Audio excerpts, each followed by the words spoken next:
Anak-anak remaja, remaji di dalam Tuhan Yesus Kristus yang saya kasihi, selamat malam. Mari kita membuka firman Tuhan dari Injil Tuhan Yesus, perikop ke 115. Kita akan membaca dengan bertanggapan pada 3 ayat yang terakhir. Kita akan membacanya bersama-sama. Atau dari Injil Lukas pasal 10 ayat 17 sampai 24. Kembalinya ke 70 murid dari pengabaran Injil atau dari penginjilan. Mari kita mulai, demikianlah bunyi firman Tuhan. Kemudian ke-70 murid itu kembali dengan gembira dan berkata, "Tuhan, juga setan-setan atau roh-roh jahat takluk kepada kami demi nama-Mu." Lalu kata Yesus kepada mereka, "Aku melihat iblis jatuh seperti kilat dari langit. Sesungguhnya aku telah memberikan kuasa kepada kamu untuk menginjak ular dan kalajengking, dan kuasa untuk menahan kekuatan musuh, sehingga tidak ada yang akan membahayakan kamu. Namun demikian, janganlah bersukacita karena roh-roh itu takluk kepada kamu, tetapi bersukacitalah karena namamu ada terdaftar di sorga." Pada waktu itu juga bergembiralah Yesus dalam Roh Kudus dan berkata, "Aku bersyukur kepadamu, Bapa, Tuhan langit dan bumi, karena semuanya itu Engkau sembunyikan bagi orang bijak dan orang pandai, tetapi Engkau nyatakan kepada orang kecil. Ya Bapa, itulah yang berkenan kepadamu." Sama-sama. "Semuanya telah diserahkan kepadaku oleh Bapakku, dan tidak ada seorang pun yang tahu siapakah putra selain Bapa, dan siapakah Bapa selain putra, dan orang yang kepadanya putra itu berkenan menyatakan hal itu." Sesudah itu berpalinglah Yesus kepada murid-muridnya tersendiri dan berkata, "Berbahagialah mata yang melihat apa yang kamu lihat. Karena aku berkata kepadamu, banyak nabi dan raja ingin melihat apa yang kamu lihat, tetapi tidak melihatnya, dan ingin mendengar apa yang kamu dengar, tetapi tidak mendengarnya." Mari kita bersatu dalam doa. Allah Bapa kami yang telah menciptakan kami, bahkan telah menyediakan semua yang kami perlukan sebagai anak-anak-Mu, baik itu keperluan rohani maupun keperluan jasmani. Bahkan keperluan kami yang paling penting adalah kami dapat diselamatkan oleh Putra-Mu, Tuhan kami, Yesus Kristus. Dan kami juga bersyukur ya Bapa pada kesempatan yang baik pada malam hari ini, CMC yang pertama di tahun pelajaran di tahun Tuhan 2023-2024, kami dapat memulai untuk kelas remaja dan pemuda. Kami berdoa ya Bapa supaya kelas kami saat ini mau belajar firman-Mu, dituntun oleh Roh-Mu yang kudus. Kami sadar Bapa, kami adalah orang berdosa yang telah kami lakukan dosa-dosa itu melalui pikiran, perkataan, dan perbuatan. Mohon Kau berbelas kasihan dengan darah Tuhan Yesus Kristus, Engkau menghapus segala dosa dan pelanggaran kami. Ya Bapa, kami serahkan waktu pelajaran firman ini, supaya nama-Mu dimuliakan dengan Engkau menuntun kami, semakin kami mengenal Tuhan Yesus Kristus, dan dapat meniru sifat-sifatnya, dan memuliakan Engkau melalui menyebarluaskan karya Tuhan Yesus di muka bumi ini. Sehingga lebih banyak lagi orang percaya pada Tuhan Yesus dan diselamatkan. Demikianlah doa kami Bapa, dalam nama Tuhan Yesus, kami mengucap syukur dan berdoa. Amin. Nah, Tuhan Yesus seperti yang pernah saya katakan, memiliki nama-nama yang gelar-gelarnya tidak ada tandingannya di muka bumi ini. Berapa nama-nama dan gelar-gelar dari Allah kita? Ada yang masih ingat? Lebih daripada 365. Kenapa 365? Karena satu tahun ada 365 hari. Tidak ada agama lain yang punya Allah yang begitu banyak nama, begitu banyak gelar seperti Allah kita, Allah Bapa, Allah Putra, Allah Roh Kudus. Tidak ada. Wah, kalau di Indonesia ya, orang punya gelar satu saja, lulus dari perguruan tinggi, dia tuh sedang setengah mati kan? Betul enggak? Nah, Tuhan Yesus di sini kalau kita lihat, dia memiliki gelar bukan hanya Tuhan. 70 murid kembali setelah dikirim oleh Tuhan Yesus mengabarkan Injil. Kalau kita lihat di perikop sebelumnya, yaitu di Injil Lukas pasal 10, dia mengirim 70 murid. Kenapa 70 murid? Kenapa? Karena mereka akan dikirim berdua-dua. Mari kita buka Lukas 10 ayat 1. Kemudian sesudah itu Tuhan Yesus menunjuk 70 murid yang lain, lalu mengutus mereka berdua-dua mendahuluinya ke setiap kota dan setiap tempat yang hendak dikunjunginya. Jadi Tuhan Yesus sebelum sampai di satu kota ada persiapan penting. Sebelum kalian ulangan ada persiapan. Barang siapa yang persiapannya baik, nilainya akan baik. Nah, Tuhan Yesus mengirim mereka berdua-dua. Pekerjaan Tuhan tidak bisa dilakukan seorang diri, pasti berdua-dua. Paham? Pada saat saya berkhotbah, ada kalian yang berdoa untuk saya, maka khotbah saya bisa masuk dalam lubuk jantung kamu. Paham? Satu yang berbicara, satu yang berdoa. Satu yang memimpin pujian, satu yang main musik. Selalu berdua-dua. Allah kita, Allah Tritunggal, Allah Bapa, Allah Putra, dan Allah Roh Kudus, yang gambarnya seringkali sudah pernah dijelaskan. Allah Bapa adalah Allah. Tolong ditulis ya. Putra adalah Allah. Roh Kudus adalah Allah. Bapa bukan Putra, Putra bukan Roh Kudus, Bapa bukan Roh Kudus. Satu Allah tapi tiga pribadi yang selalu tidak terpisahkan. Selalu tidak terpisahkan. Bapa di dalam Putra, Putra di dalam Bapa. Nah, ya kan? Kemudian Roh Kudus di dalam Putra, Putra di dalam Roh Kudus. Roh Kudus di dalam Bapa, Bapa di dalam Roh Kudus. Tidak pernah terpisahkan. Inilah tiga pribadi yang paling harmoni. Paling apa? Harmoni. Tidak pernah Bapa bentrok dengan Putra, tidak pernah Bapa bentrok dengan Roh Kudus. Nah, Tuhan Yesus mengutus 70 murid. Kalau dibagi berdua-dua ada berapa grup kira-kira? 35. Jadi 35 grup ini kalau berpencar bisa mengunjungi 35 desa dan kota.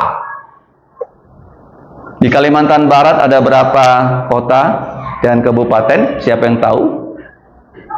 Berapa? Ada berapa? Berapa? Siapa yang jawab tadi? 12 atau 13? Ya, 13 kota dan kabupaten. Jadi mereka setelah dikirim, Yesus berpesan, tuainan banyak, kota banyak. Di Indonesia kamu tahu enggak ada berapa kota? 515 kota. Pekerjaannya sedikit. Karena itu, apa yang perlu kita doakan sebelum kita bekerja? Berdoa dulu sebelum bekerja. Paham? Setiap saat ya, sebelum kamu memulai sesuatu, kamu berdoa kepada Tuhan yang mempunyai tuaian supaya Ia mengirim pekerja-pekerja untuk menuai tuan itu. Nah, kemudian Tuhan Yesus menyuruh mereka pergi, mengutus mereka seperti domba atau anak domba ke tengah-tengah serigala. Kenapa begitu? Kenapa kita domba? Orang lain itu serigala. Karena kita tidak mungkin bagaimana memangsa orang. Orang Kristen nggak pernah menelan orang. Orang Kristen nggak pernah membunuh orang. Orang Kristen sering dibunuh. Makanya disebut anak domba di tengah serigala. Ngeri nggak? Kamu dikirim, tapi kamu akan dimakan. Banyak tuh penginjil-penginjil yang dikirim, akhirnya dibunuh oleh orang-orang yang bagaimana? Tidak mau percaya pada Tuhan Yesus. Pernah terjadi. Ada anak-anak muda dari Amerika. Mereka mengabarkan Injil ke benua hitam Afrika. Dan pada saat itu, mereka sampai di suku yang buas sekali. Suku itu akhirnya mau membunuh mereka. Padahal anak-anak muda dari Amerika itu bagaimana? Mereka membawa senjata api. Kalau mereka mau melawan, semua orang-orang yang membunuh mereka, itu bisa mereka tembak mati. Tapi mereka tidak menembak mati orang-orang yang ingin membunuh mereka. Akhirnya mereka terbunuh, tetapi pada akhirnya Tuhan berbelas kasihan, suku-suku yang buas itu akhirnya percaya Yesus. Orang Kristen tidak pernah menggunakan kekerasan, tapi dengan kasih. Dengan apa? Kasih. Jadi Yesus mengatakan, kalau kamu sampai ke kota itu, kamu tinggal di kota itu untuk beberapa hari, kamu sampaikan salam damai untuk rumah itu. Kenapa rumah loh? Seperti kita mengabarkan Injil dari rumah ke rumah. Karena di rumah-rumah itu ada bapaknya, ada mamanya, ada anaknya. Yang semuanya, seisi rumah harus semuanya percaya Tuhan Yesus. Jika di antara kalian ada yang belum percaya Yesus di rumah kamu berdoa. Itulah rencana Tuhan. Jadi pada saat mereka pergi, Tuhan Yesus tuh memberi pesan, jangan bawa banyak barang. Jangan bawa banyak bekal. Jangan bawa makanan. Kalau kamu ya diterima di satu rumah, rumah itu akan memberikan kamu makan, kamu akan dalam kota itu beberapa hari mengabarkan Injil dari rumah ke rumah. Tetapi kalau kamu masuk ke satu kota, kota itu menolak kamu, tidak mau mendengarkan tentang Yesus. Itu terjadi pada saat kita membagikan Injil pada orang nggak mau terima loh. Nggak mau terima. Jadi Tuhan Yesus bilang apa? Kebaskan debu di kaki kamu, dan kota yang menolak kamu itu sebenarnya bukan menolak kamu, tapi menolak aku.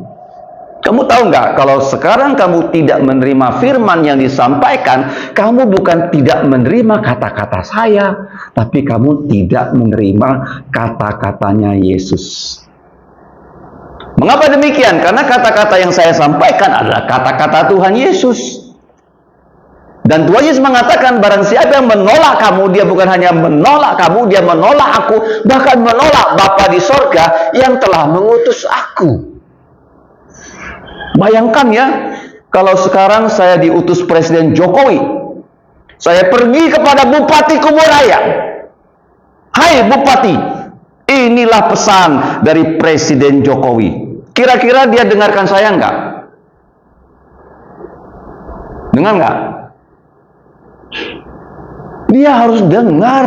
Nah sekarang Allah Bapa mengutus Putra dan Putra mengutus kita, dan dia dikatakan menyertai kita loh.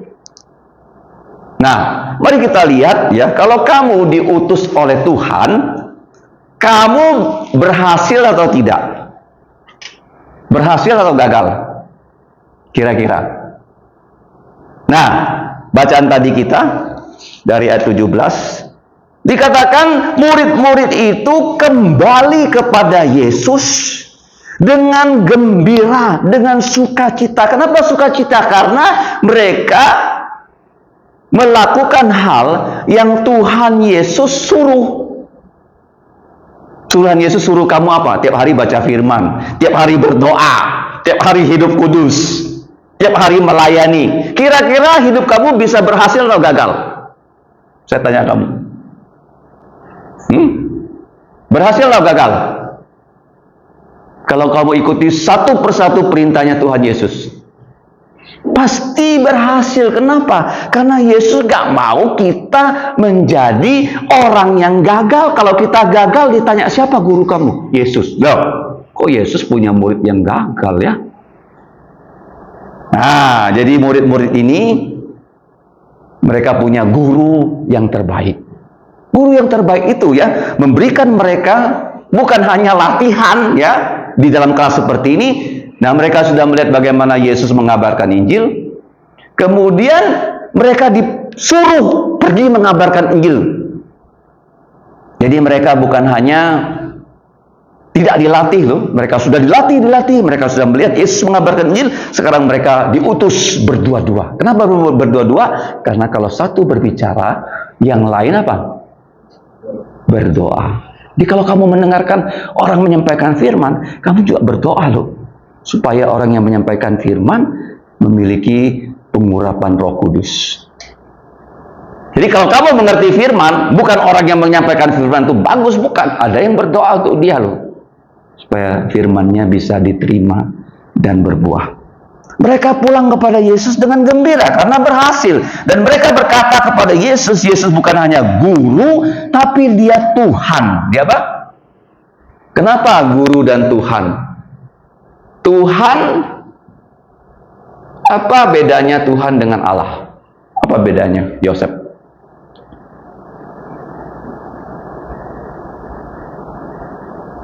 Siapa yang tahu perbedaan Allah dengan Tuhan? Kenapa ada sebutan Allah? Kenapa ada sebutan Tuhan? Pada mulanya Allah telah menciptakan langit dan bumi. Allah itu atau Elohim itu adalah nama dari Sang Pencipta. Sang apa? Pencipta. Kalau Tuhan, Allah yang telah berjanji. Telah apa? Makanya Alkitab kita dinamakan Alkitab Perjanjian Lama, Perjanjian Baru. Dia berjanji. Dia berjanji. Itulah Tuhan. Tuhan itu bahasa aslinya YHWH, Yahweh atau Yehova. Orang Israel kalau bertemu dengan nama YHWH, mereka nggak berani baca sebagai Yahweh. Mereka baca sebagai Adonai ataupun Tuanku, bosku, bosku. Nggak berani ya kalian memanggil bapak kamu dengan namanya. Berani nggak? Ada yang tidak sopan seperti itu. Ketemu bapaknya dipanggil nama. Ada? Nggak ada. Ini orang Israel ya. Jadi Tuhan juga setan-setan. Nah, kata-kata ini setan-setan itu adalah roh-roh jahat. Roh-roh jahat. Takluk kepada kami demi nama Tuhan Yesus. Sekarang begini ya, bisa nggak kalau kita melihat orang kerasukan setan, kita usir setan itu demi nama Yesus, keluar engkau roh jahat dari orang ini, bisa nggak? Misalnya orang lagi tatung gitu, kemasukan roh jahat kan, waktu pedangnya masuk sini dia nggak sakit, dalam nama Yesus ku usir kau roh jahat dari orang yang sedang tatung ini. Bisa nggak roh jahatnya pergi? Kenapa zaman itu bisa? Kenapa murid-murid Yesus berhasil mengusir roh-roh jahat? Kenapa? Karena zaman itu zaman mujizat. Zaman apa? Zaman ada berapa zaman mujizat di Alkitab? Tidak setiap zaman ada mujizat-mujizatnya ya. Zaman mujizat itu yang pertama zaman Musa Yosua. Zaman siapa? Musa Yosua. Kedua, zaman Elia Elisa. Ketiga, Tuhan Yesus dan para rasul. Setelah itu nanti kalau kamu baca kitab Wahyu, waktu dua saksi bersaksi demi nama Yesus, mereka bisa menutup langit tidak hujan. Mereka bisa menurunkan api dari langit untuk membakar orang yang tidak mau percaya pada Injil. Sekarang Tuhan tetap melakukan mujizat, tapi tidak melalui manusia langsung. langsung. Jadi kalau ada orang mengatakan kebaktian, penyembuhan, mujizat itu bohong, apa? Bohong. Nah, kalau kita lihat ya, mereka diberi kuasa mengusir setan.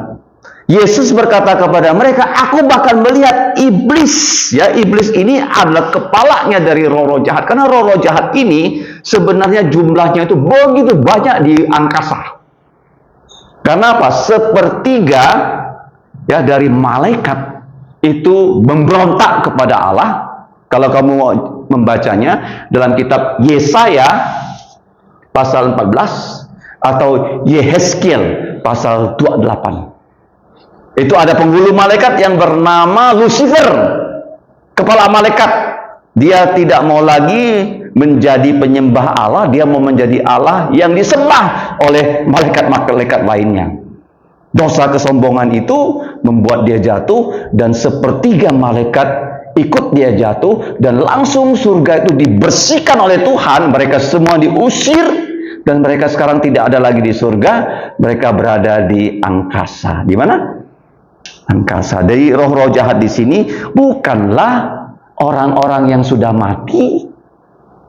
Bagaimana merasuki manusia? Kalau manusia mati tidak percaya Yesus langsung ke neraka. Orang kalau mati percaya Yesus, rohnya masuk surga langsung.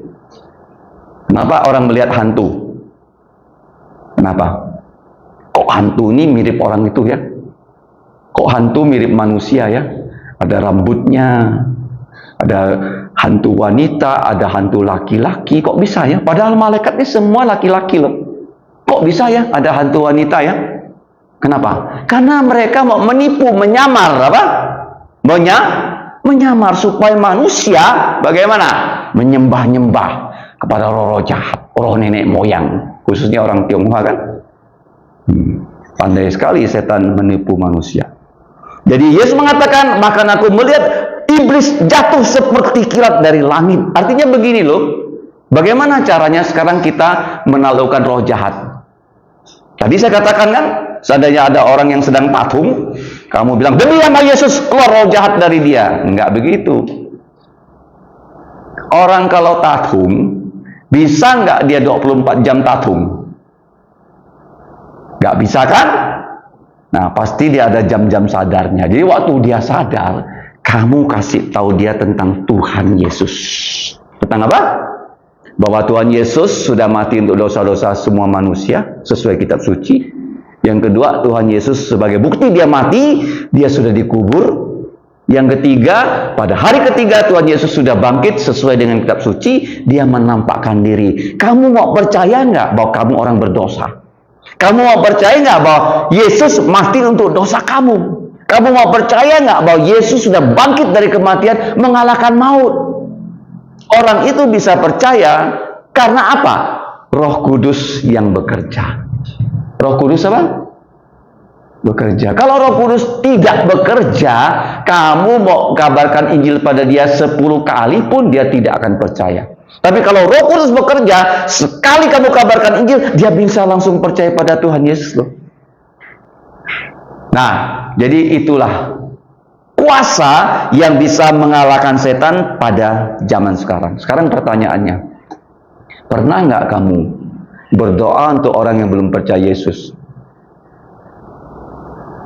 Keluarga kamu, mungkin itu bapak kamu. Ya, rasa-rasanya mustahil ya. Bapak saya kan seperti ini, mana mungkin dia percaya Yesus? Kamu jangan pernah menyerah. Jangan pernah apa?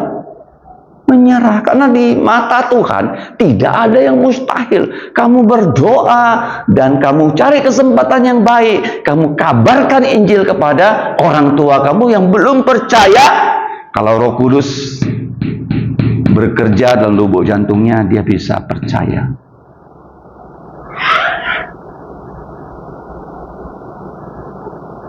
Nah, kita melihat di sini, Yesus mengatakan, aku telah melihat bahwa iblis jatuh seperti kilat dari langit. Kenapa dari langit? Karena dari surga, yaitu langit ketiga. Kamu tahu nggak, langit ada berapa lapis? 3 ya, lapis 1, lapis 2, lapis 3. Lapis 1 tempat burung. Tempat apa? Burung, ada oksigennya. Lapis 2 tempat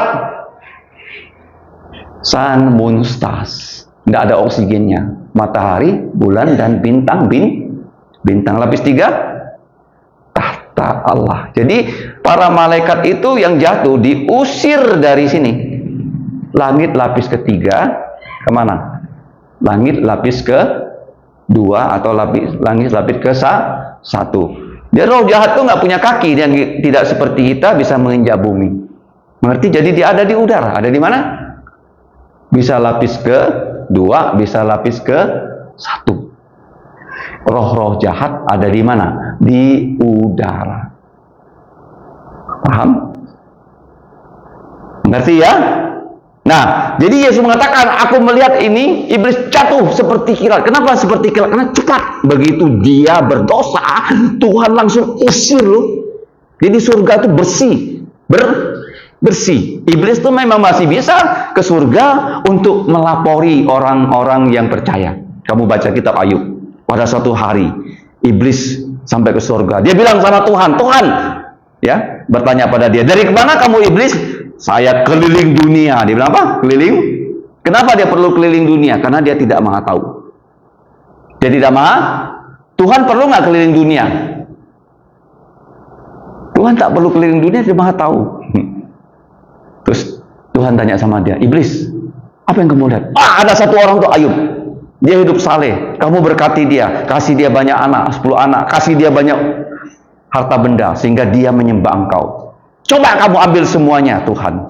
Pasti Ayub akan mengutuk Engkau. Tuhan bilang, silakan kamu ambil.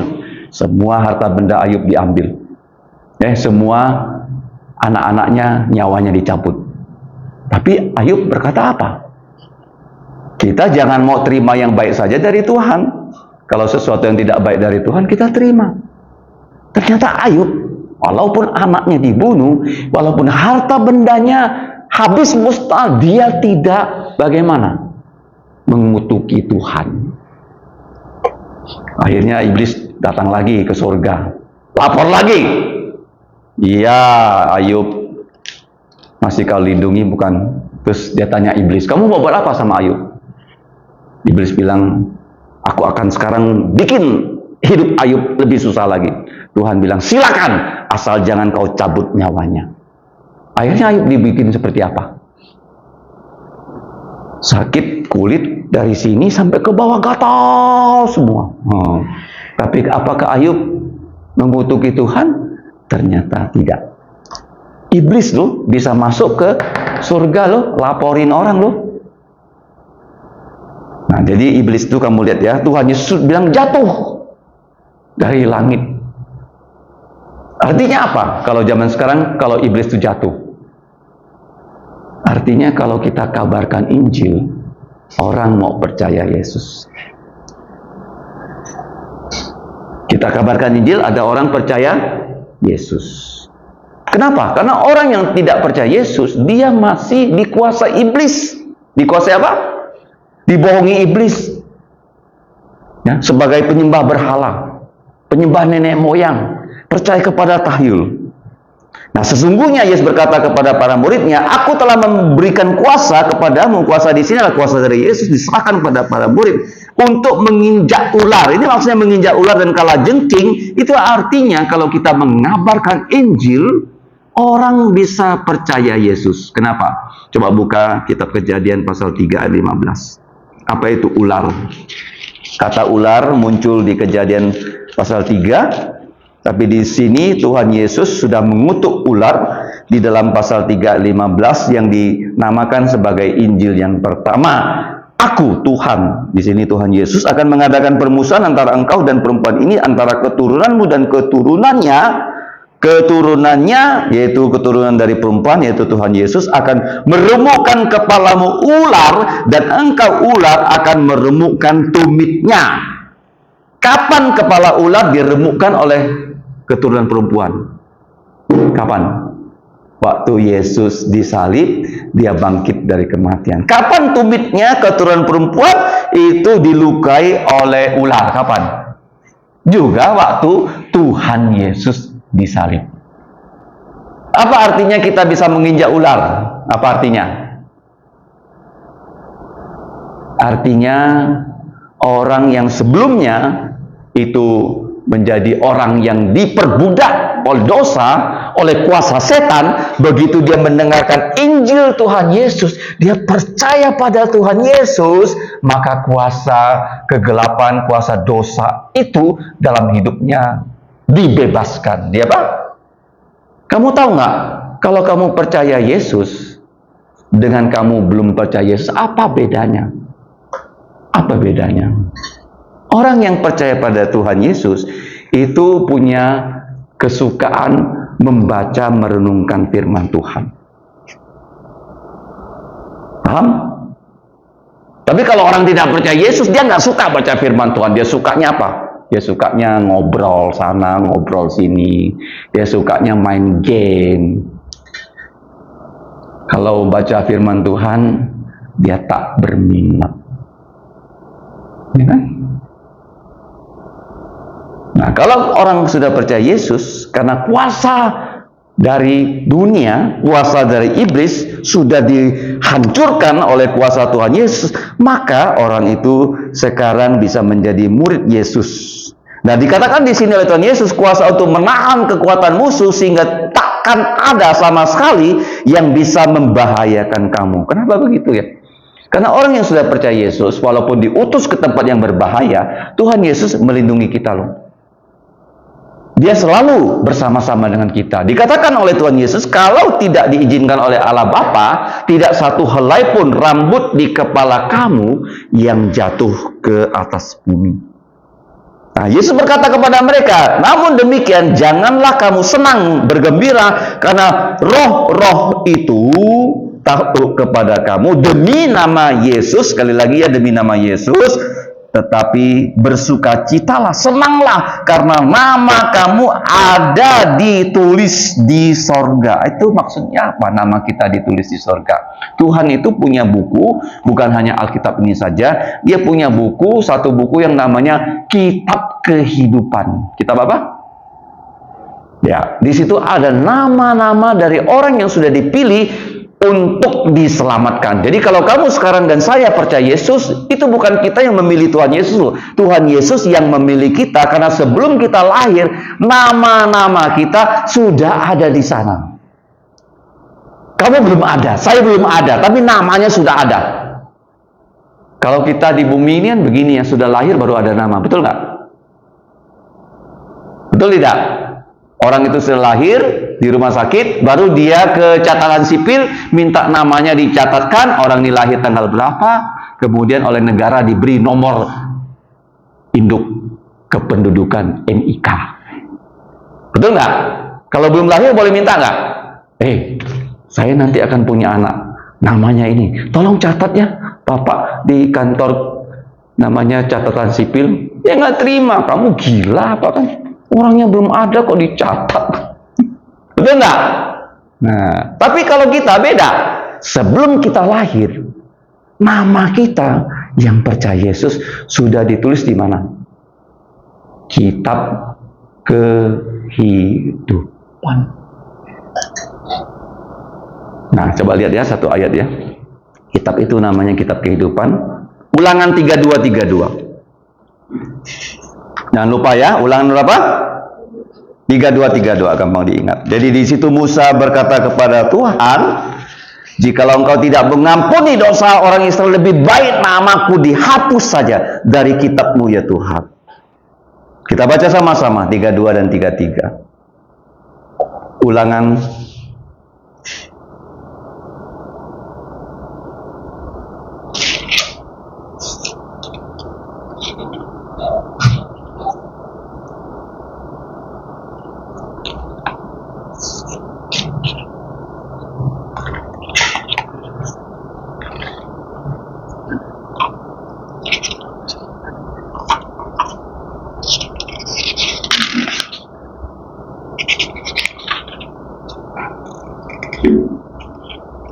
maaf ya, bukan ulangan.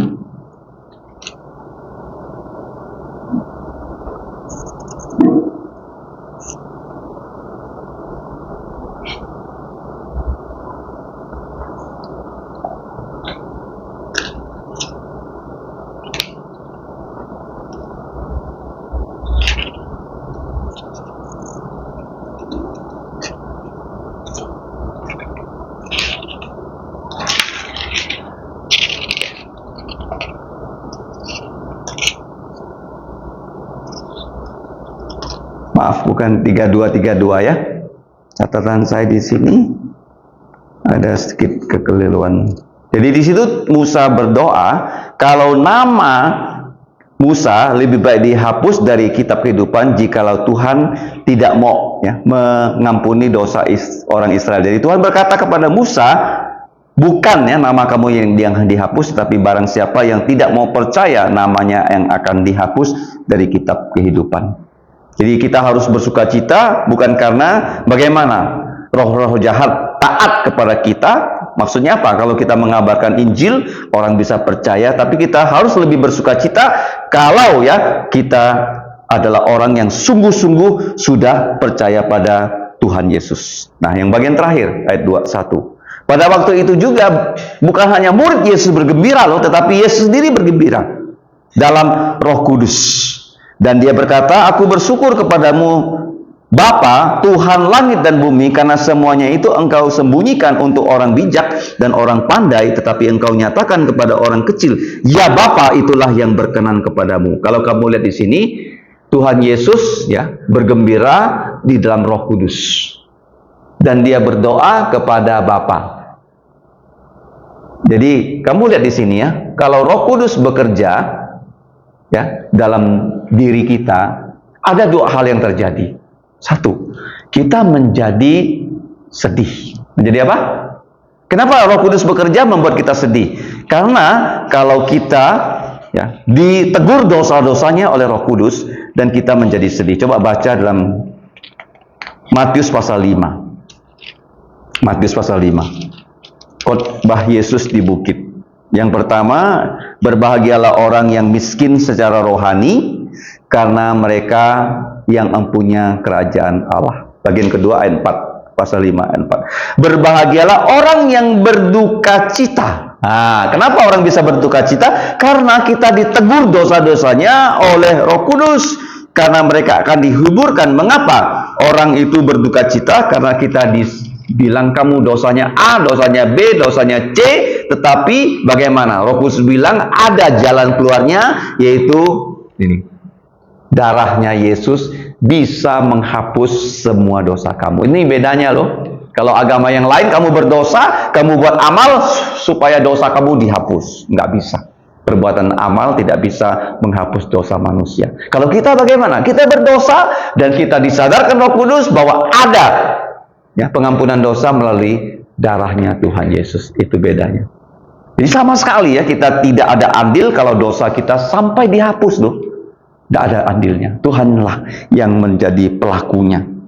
Jadi Tuhan Yesus mengatakan, hal ini engkau lakukan untuk orang yang kecil, tapi engkau sembunyikan untuk ya orang-orang yang mengatakan dirinya bijak, sok pinter. Jadi orang yang sok pinter biasanya susah ya percaya pada Tuhan Yesus, kecuali dia mau menjadi orang yang bagaimana? Merendahkan diri. Ayat 22. Semua itu telah diserahkan Bapa kepadaku ya, dan oleh tidak seorang pun yang tahu siapakah putra selain Bapa dan siapakah Bapa selain putra, dan orang yang kepadanya putra itu berkenan menyatakan hal itu. Jadi di sini begini ya. Allah punya buku yang namanya kitab apa tadi? Kitab kehidupan ya, kitab kehidupan. Di dalam buku ini sebelum kamu lahir ya, sebelum Petrus lahir, sebelum Paulus lahir, nama-nama semua orang yang akan diselamatkan oleh Allah sudah ditulis di situ.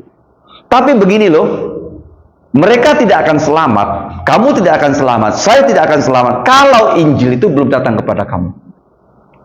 Orang harus datang mengabarkan Injil kepada kita, baru kita bisa percaya. Jadi waktu kita percaya, itu kita percaya kepada Yesus ya, melalui apa? Pekerjaan Roh Kudus. Jadi waktu kita percaya, kita menjadi bagaimana? Sedih karena kita merasa kita orang yang sudah sangat berdosa, ditegur oleh Kudus. Tapi setelah kita diselamatkan, kita menjadi orang yang paling bersukacita.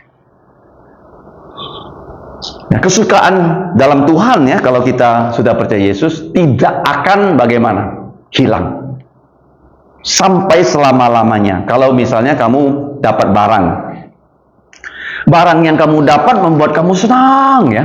Oh, sebelumnya saya tidak punya barang ini, sekarang Tuhan beri saya barang ini, kamu senang. Tapi kamu bisa nggak senang? Tahun ini senang, tahun depan senang, tahun berikutnya barangnya udah rusak, kamu tetap senang nggak? Nah, punya handphone, terus punya handphone, sekarang udah rusak, kamu tetap senang nggak sama handphone itu? Enggak lagi kan, udah rusak kok. Tapi kalau keselamatan dalam Yesus sekali datang pada kita, terus kita sukacitanya bertambah-tambah, gak bisa hilang. Nah, kemudian setelah Yesus berkata begitu, dia melihat murid-muridnya. Ini penting loh, kita sampai selama-lamanya disebut muridnya Yesus. Kenapa begitu? Kalau kamu sekarang kelas berapa? Kelas 3 SMA Negeri 1. Tahun depan sudah lulus, masih enggak murid SMA kelas 1, kelas 3 SMA Negeri 1? Masih enggak? Enggak lagi kan? Tapi kita ini menjadi murid Yesus, hari ini murid Yesus, besok murid Yesus. Nanti waktu Yesus datang masih murid Yesus enggak? Kenapa selalu menjadi murid Yesus? Kenapa? Karena Allah yang kita sembah itu tidak terbatas. Allah apa? Tidak terbatas. Kalau kita mau belajar tentang Allah, Bapa, Allah, Putra, Roh Kudus, nggak pernah tamat, nggak pernah apa? Nggak pernah lulus. Makanya disebut murid. Nah, Yesus berpaling kepada murid-muridnya, kita akan selama-lamanya menjadi murid-muridnya secara tersendiri. Dia berkata pada murid-muridnya pada ayat 23, berbahagialah mata yang melihat apa yang kamu lihat. Mata ini bagian terpenting dari manusia, karena dari mata ini kita bisa membaca, kita bisa melihat. Dan karena aku berkata kepadamu, banyak nabi bahkan raja ingin melihat yang kamu lihat tetapi tidak melihatnya, dan ingin mendengar yang apa kamu dengar tetapi tidak mendengarnya. Begini loh, ada orang yang hanya tahu tentang Yesus dari Alkitab. Tapi mereka yang hidup satu zaman dengan Yesus, mereka melihat bagaimana Yesus, bagaimana Tuhan Yesus itu waktu hidup di bumi. Ada orang yang mati, dipanggilnya, orang itu jadi hidup. Daud tidak pernah melihat seperti itu, Musa tidak pernah melihat seperti itu. Tapi murid-muridnya ini melihat loh apa yang tidak pernah dilihat oleh nabi dan raja. Dan mereka mendengarkan ya Yesus yang berkhotbah. Ya, zaman dulu ya yang berkhotbah adalah para nabi, tapi sekarang mereka mendengarkan Allah sendiri yang berbicara loh. Mereka melihat apa yang tidak pernah dilihat oleh nabi dan raja, mereka mendengar apa yang tidak pernah didengar dan dengar oleh nabi dan raja. Jadi ini merupakan satu kebahagiaan yang tersendiri. Jadi apa baiknya untuk kita pada zaman sekarang? Di tangan kita sekarang ada Alkitab yang sudah lengkap. Zaman dulu belum ada Alkitab yang sudah lengkap. Jadi kita boleh dibilang orang yang lebih berbahagia daripada orang yang hidup di zaman ya, sebelum kita lahir. Kenapa? Karena kita bisa melihat di dalam Alkitab ini dengan kacamata iman, apa yang Yesus buat, apa yang Yesus katakan bisa kita lihat dan kita dengar. Inilah kebahagiaan.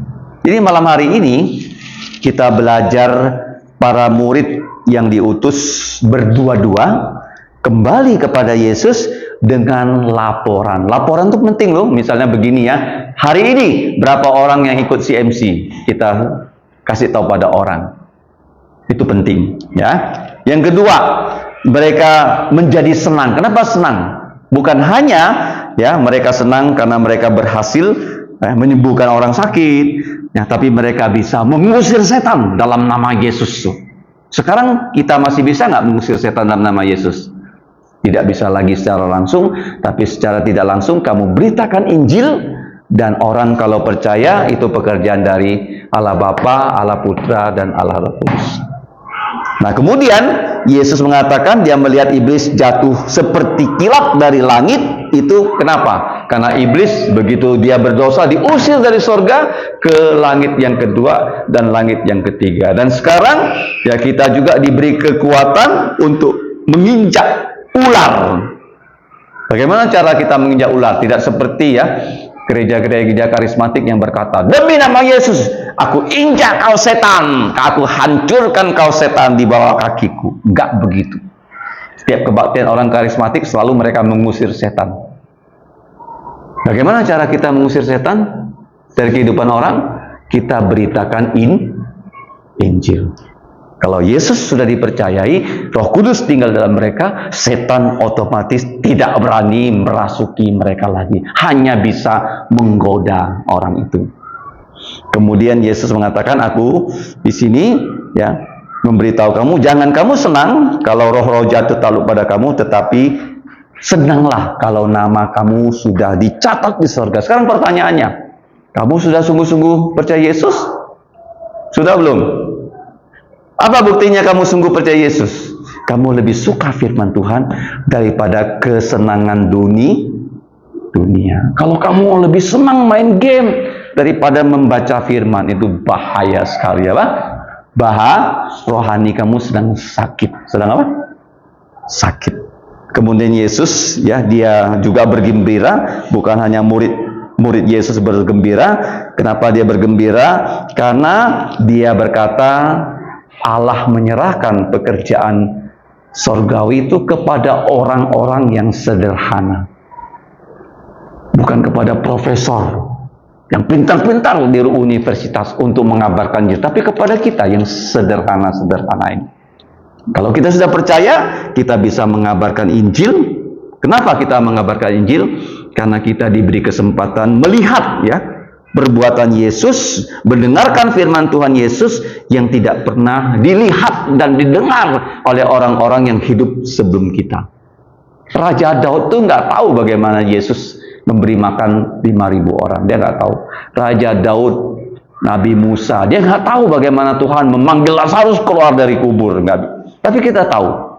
Kenapa kita tahu? Karena di firman Tuhan ini sudah dicatat. Jadi kalau kita berbahagia, jangan kebahagiaan kita itu kita tahan, tapi kita mau salurkan pada orang lain. Semoga ya murid Yesus bukan hanya 70 ini saja. Ya di sini setelah saya hitung, kalian ada 12 orang. Ada berapa orang? Bisa dibagi 2-2, nanti bisa pergi 2-2 mengabarkan Injil. Kepada siapa? Orang-orang yang ada di kubur raya ini. Nah, kita sudah cetak lagi traktat 5.000 ya. Nanti kita akan bagikan kepada orang-orang yang belum pernah dengar tentang nama Yesus. Kalau mereka percaya, berarti apa? Ular diinjak melalui kita, tapi melalui apa? Injilnya Tuhan Yesus. Kalau Tuhan Yesus berjanji, bisa nggak dia tepati? Kalau kita pergi mengabarkan Injil, ada nggak orang percaya Yesus? Ada tidak? Ada. Ya, kalau satu orang percaya Yesus, selama-lamanya dia dapat hidup yang kekal. Mari kita berdiri, kita berdoa.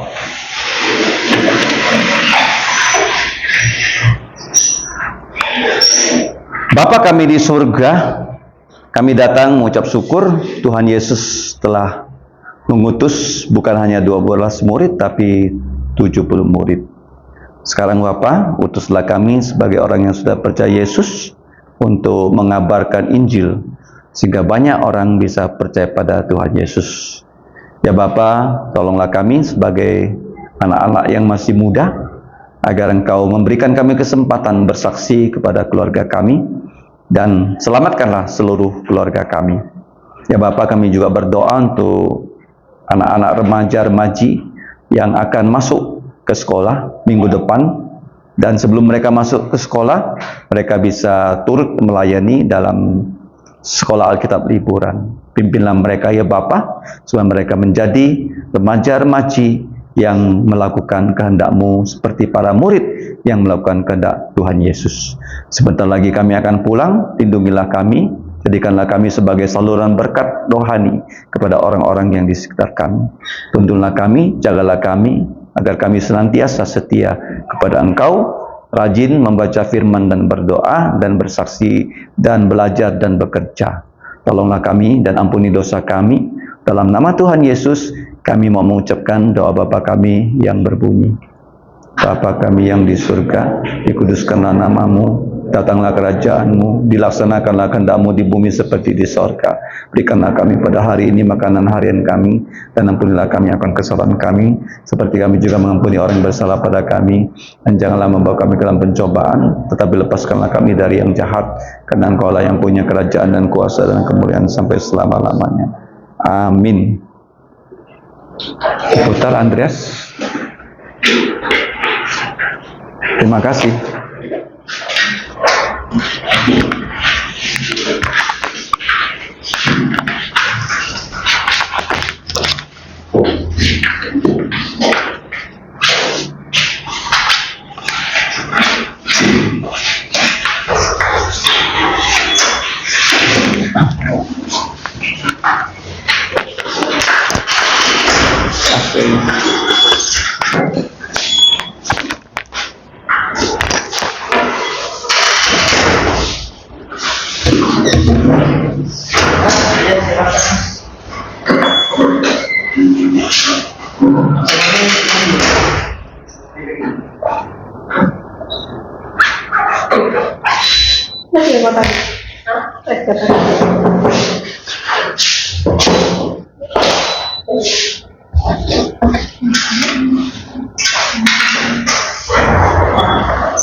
Goncengan.